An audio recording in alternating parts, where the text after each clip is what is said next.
di hari ini bersama dengan Ranger Mas dan juga Om Wawa. Let's go to the lane of down. Alright, dari ini dia untuk match pembukaan kita ya. Masih dengan Alright. game yang pertama nih, Ci. Ya, dan first blood out of nowhere.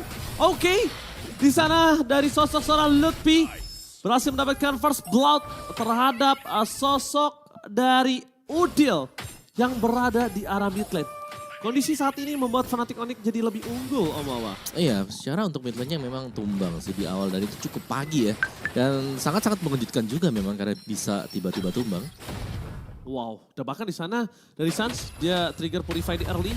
Just in case ada Mal di sana karena kita tahu Chow sekarang bisa memberikan pressure solo pick off terhadap sosok dari early game.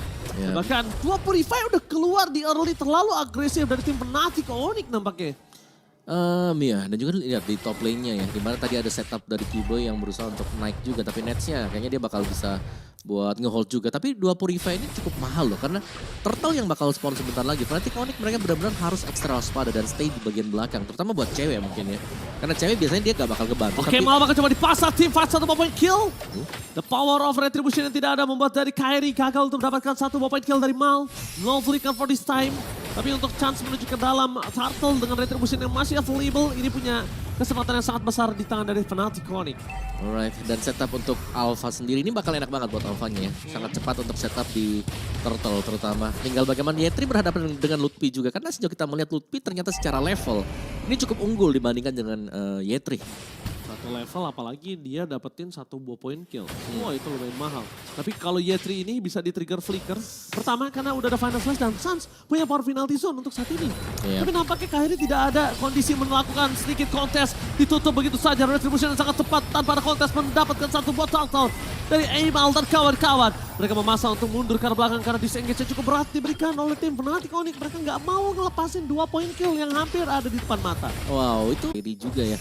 Sementara tadi untuk di bagian bawah, ternyata Yetri meninggalkan 1 EXP Catapult ya. Namun meskipun begitu dia juga sudah level 4, jadi dia bisa join dengan cukup cepat juga.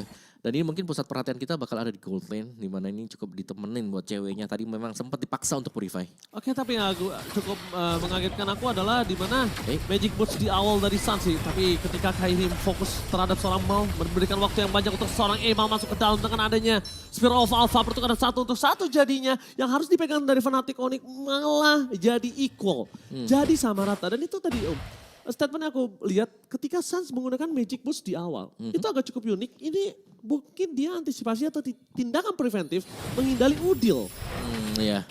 Tapi Udil pun di sini cuma bisa bantu buat ngasih utility ya di bagian belakang, bukan versi match yang bisa memberikan damage-nya. Jadi mereka masih bergantung sebenarnya buat combustion ini terhadap junglernya misal, atau mungkin buat gold bersama dengan XP-nya. Karena Mal sendiri dengan Chow ya jelasnya dia akan build-nya untuk defense item. Oke. Ini tapi kalau ngomongin dari kondisi seorang Suns, dia punya banget utility yang banyak untuk bisa menghindari Mal. Bahkan Purify ditambah lagi dari shield sosok dari seorang Udil yang diberikan terhadap seorang Suns. Ini membuat Suns agak cukup, mungkin kayaknya harus dihilangin sih pikirin ngepok terhadap seorang Suns. Agak lebih wise kalau misalnya mereka berani main sekalian all in.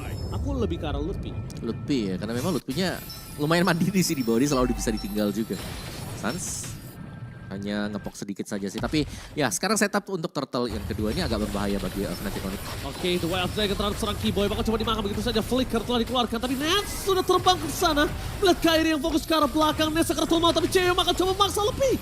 Mau tidak mau Nets harus mundur ke arah belakang, karena mungkin kali ini mereka tidak akan kehilangan turtle. Dan bahkan Yetri, dia masuk ke dalam dengan penalty zone yang sia-sia. Menurut aku, dia mendapatkan kesempatan dirinya bisa mengeluarkan trigger flicker itu dia. Flicker yang bisa keluar dan dia kehilangan dari penalty zone. Agak cukup membuang source yang harusnya bisa dia pegang saat ini. Ya, yang tadi mungkin bisa flicker dengan penalty zone tadi ya. Ternyata tidak diprogramkan untuk flickernya dan itu cuma ada di depan dari turtle-nya sehingga turtle dengan mudah bisa disecure juga buat Kairi. Jadi satu sama untuk objektif turtle-nya, tapi mungkin untuk tim fight-nya di sini Fnatic Onyx mereka masih tetap bermain dengan cukup agresif dan banyak pressure yang memang mengarah ke Nets. Jadi Nets-nya gak diberikan keleluasan untuk bisa kumpulin item cepat juga. Karena cewek selangkah lebih maju mungkin ya dari levelnya dia. Tapi harus berhati-hati tetap karena Suns ini dengan posisi terbuka sih dan bahaya kalau memang dia belum memiliki Purify. Ya, dia pede banget pertama, 1, dia ada shield di depan sana. Kedua, dia pede banget ada Purify-nya. Yep. Ketiga, sekalipun yang masuk komit itu Mal, udah pasti dia bakal selamat. Kalau kedua Emal yang masuk komit, udah bisa dipastikan akan tukar 1 nyawa. Iya. Bisa ya, karena dari Alpha sendiri seperti Alpha-nya. Udah kelar kalau dia udah masuk. Iya, 1 tiket pergi aja nih, buat pulangnya harus jalan kaki dia. Sementara masih ya cukup santai sih sebenarnya untuk permainan dari Homeboyz. Mereka hanya nge-mirror ya apa yang dilakukan oleh Fnatic Onyx. Kalau memang mereka bakal dikontes, mereka akan coba untuk setup dengan pemain yang jauh lebih banyak juga.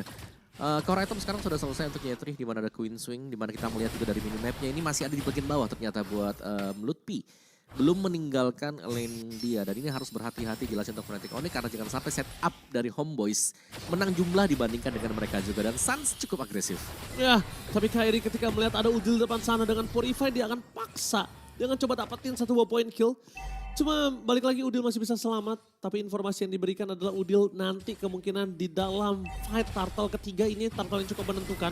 Karena ini penentu banget untuk mereka bisa lebih kuat di arah gold lane-nya atau Fnatic Onyx yang akan bisa ngemegang game ini. Ya, dan ini mungkin kekuatan untuk Fnatic Onyx sekarang ya, 5 lawan 5. Mereka harus bisa menang juga karena invest mereka udah lumayan banyak nih sekarang. Karena defense. Tapi Kiboy fokus menuju ke seorang Alpha Terrace 8 sound point, tapi nampaknya Lutfi dengan seluruh chain crowd control tidak bisa membuat Emal bertahan di depan sana dengan adanya Kiboy yang mencoba untuk megangin Kartu Turtle, membuat Kairi berhasil mendapatkan retribution dengan sangat tenang. Free, siapapun untuk masuk ke dalam itu nggak akan ada pilihan. Duel Dragon buat siapapun tidak akan, tapi Yetri dengan tidak adanya flicker dia akan coba dimakan oleh tim Fnatic Onyx.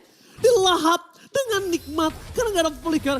Gak ada penalty zone, dengan kondisi tidak ada gold yang menang jauh, tandanya Terisla akan cukup lunak di early power dari seorang Kairi. Ya, dari itu setup yang manis tadi dari Kiboy, di mana Terror Defense-nya tadi hit ke pemain yang tepat juga sih, sehingga gak ada setup untuk Homeboyz.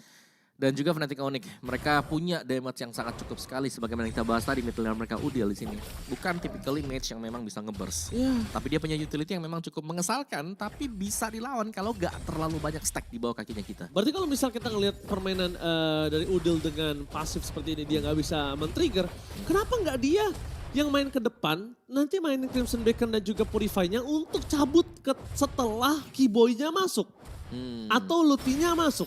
Atau Kairinya masuk. Ya karena mungkin terlalu banyak juga ya damage-nya dari Fnatic Onyx, jadi Udil harus hati-hati banget di belakang. Wah, itu dia ketika Purify digunakan bukan hanya untuk memberikan initiate, tapi hanya untuk memberikan dirinya selamat. Dan Kibo di sana akan coba dimakan flicker for defensive. Nah, 1 point kill didapatkan dari tim Homeboyz.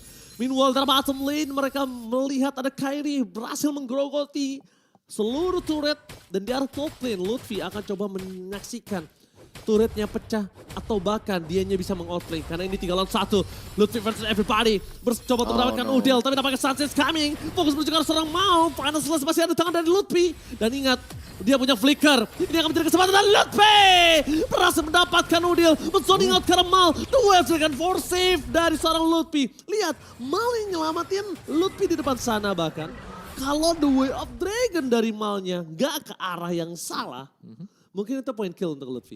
Iya, tapi menurutku dari Udil sendiri juga tadi ketika dia mengangkat dengan lantern flare-nya itu Lutfi cuma diangkat di tempat nih, nggak terlalu dijauhin mungkin atau mendekati dengan lawan yang teman-teman yang lain juga. Jadi ya bisa jadi dari Homeboyz mereka menyadari kalau mereka belum punya damage yang cukup mumpuni ya untuk bisa melakukan pick off dengan lantern flare yang dimiliki oleh Chusin. Jadi sangat-sangat butuh waktu sekali sekarang untuk Homeboyz. Memang mereka bisa melakukan setup, tapi setup mereka terbatas sebagaimana kalau Fnatic Onyx gagal melakukan setup mereka. Jujur, melihat dari permainan dari Mal ini dia bagus banget, dia berani. Tapi ada satu yang aku biasa ngelihat itu ada di Son atau tidak ada di Mal. Apa tuh? Visionnya gelap untuk Homeboyz. Kita tahu Son suka main di boost, kita tahu Son suka ngebuka vision untuk tim Homeboyz. Tapi sekarang aku nggak lihat itu di Mal. Mal lebih ke arah cover terhadap Udil, cover terhadap Nets, bahkan di depan sana lihat Sans akan coba dimakan dengan Purify sekalipun tidak bisa menyelamatkan jiwa dan raga karena tidak ada Crimson Beacon di tangan dirinya. Mungkin itu kasus yang berbeda kalau ada Crimson Beacon dan di arah bottom lane mereka harus bermain dengan slow push, mereka nggak boleh bermain dengan fast push, mereka harus tunggu Sans-nya sampai mungkin bisa balik lagi ke lane of down dan punya power push tadi mid atau di arah bottom. Ya, ini lebih ke slow push ya buat Fnatic Onyx. Mereka bakal cabut untuk mid turretnya, inner outernya juga bisa jadi dicabut sekarang untuk Fnatic Onyx. Homeboyz, ya sekali lagi mereka hanya akan bereaksi ya tentang apa yang bakal dilepaskan oleh Fnatic Onyx. Misalnya ada Time of Revenge nanti di bagian belakang, Udil jelas akan bersiap-siap dengan lantern flare-nya dia. Dan buff-buff sudah mulai diambil oleh Fnatic Onyx. Homeboyz, mereka memang terlihat cukup kesulitan, tapi ingat mereka punya juga asuransi untuk di late game. Mereka punya Moskov. slow push yang mereka lakukan berhasil. Buktinya Suns hadir dengan minion yang masih besar. Iya.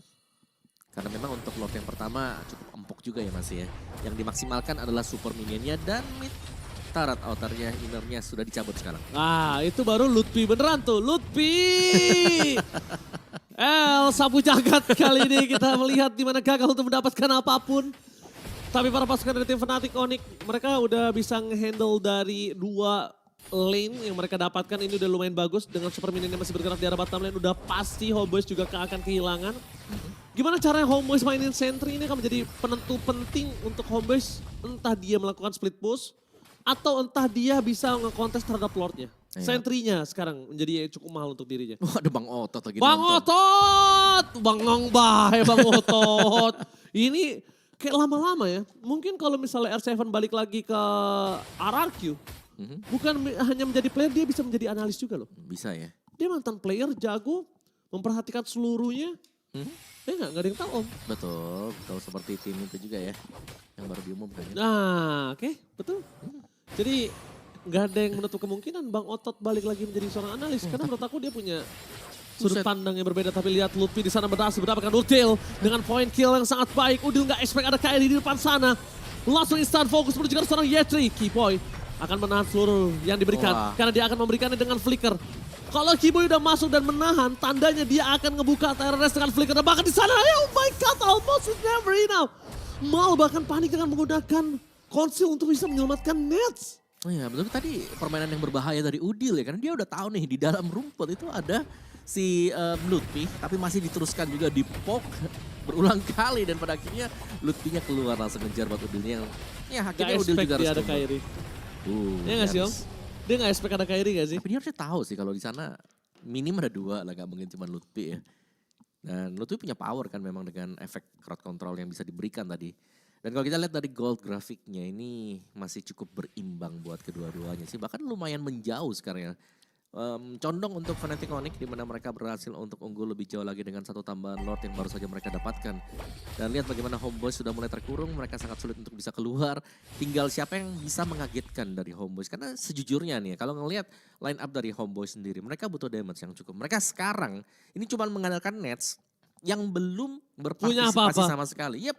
Belum punya apa-apa. Rose Gold Meteor juga baru dibeli kan. Dan Rose Gold Meteor ini bukan item yang memang kasih kita damage besar. Bukan core-nya. Oke, dengan adanya Lord bergerak di arah mid lane, 2 wave akan coba didorong oleh Fnatic Onyx. Tapi nampaknya untuk mendapatkan 1 turret di arah mid lane, mereka dapatkan dengan mudah tanpa ada short skill yang banyak keluar. Tapi mereka belum mencari di mana Kyrie berada. Lagi-lagi Final Slash dikeluarkan. Dengan adanya Mal yang tidak trigger dengan flicker yang dia miliki karena mereka ingin melakukan sedikit initiate counter. Fokus ke arah seorang Keyboy. Nampaknya cewek di sana membuka Sound Force. Fokus menuju ke arah seorang Mal. Tidak bisa diberikan. Wrath Dragon on point. Berhasil mendapatkan Lutfi. Tapi nampaknya free hit dari seorang Kyrie bisa membolak-balikan fakta. Untuk Homeboyz bisa dipulangkan sekarang juga. Di game yang pertama mereka udah benar-benar dapetin seluruhnya. Dan Keyboy kali ini masih punya terrorize. Keyboy masih punya flicker. Ini akan menjadi momen untuk seorang Keyboy. Fokus menuju ke arah clear. Sans akan coba ditarget. Dan itu dia terrorist double. Looking for wipeout. Fnatic Onyx berhasil mematahkan dan menghancurkan Homeboyz di tempatnya. Wow, kemenangan yang sangat mutlak sih bisa kita bilang dan cukup cepat juga tadi ya. Diamankan oleh Fnatic Onyx. Bagaimana pukulan